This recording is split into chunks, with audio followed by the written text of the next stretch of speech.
Le célèbre parquet de Wall Street rouvrira partiellement le 26 mai.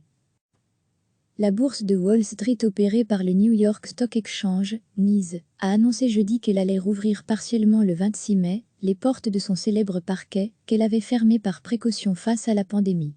Seule une partie des courtiers qui travaillaient encore sur place, avant que les échanges ne passent entièrement en électronique, le 23 mars pourront dans un premier temps revenir, a précisé la responsable du NYSE, Stacey Cunningham, dans une tribune publiée dans le Wall Street Journal. En 2 mois, nous avons beaucoup appris et sommes prêts à rouvrir le parquet avec de nouvelles mesures de sécurité vitale, a-t-elle affirmé.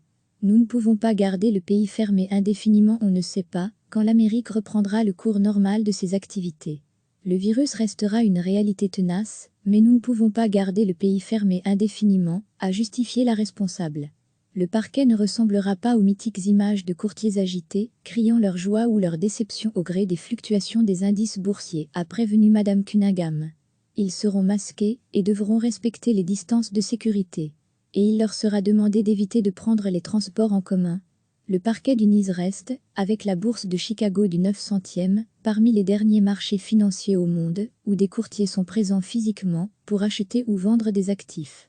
Ces derniers sont toutefois beaucoup moins nombreux qu'à la grande époque de l'activité frénétique de Wall Street, la très grande majorité des échanges se faisant désormais depuis les ordinateurs des salles de marché de chaque société financière. Recevez chaque matin l'essentiel de l'actualité. La bourse de Wall Street opérée par le New York Stock Exchange, NYSE, a annoncé jeudi qu'elle allait rouvrir partiellement le 26 mai les portes de son célèbre parquet qu'elle avait fermé par précaution face à la pandémie. Seule une partie des courtiers qui travaillaient encore sur place, avant que les échanges ne passent entièrement en électronique, le 23 mars pourront dans un premier temps revenir, a précisé la responsable du NYSE, Stacey Cunningham, dans une tribune publiée dans le Wall Street Journal.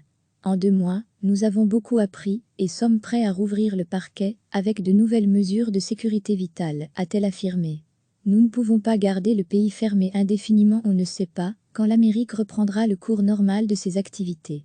Le virus restera une réalité tenace, mais nous ne pouvons pas garder le pays fermé indéfiniment, a justifié la responsable. Le parquet ne ressemblera pas aux mythiques images de courtiers agités, criant leur joie ou leur déception au gré des fluctuations des indices boursiers, a prévenu Madame Cunningham. Ils seront masqués et devront respecter les distances de sécurité. Et il leur sera demandé d'éviter de prendre les transports en commun. Le parquet du NYSE reste, avec la bourse de Chicago du 900e, parmi les derniers marchés financiers au monde où des courtiers sont présents physiquement pour acheter ou vendre des actifs. Ces derniers sont toutefois beaucoup moins nombreux qu'à la grande époque de l'activité frénétique de Wall Street, la très grande majorité des échanges se faisant désormais depuis les ordinateurs des salles de marché de chaque société financière. Cliquez sur s'abonner pour recevoir les dernières nouvelles.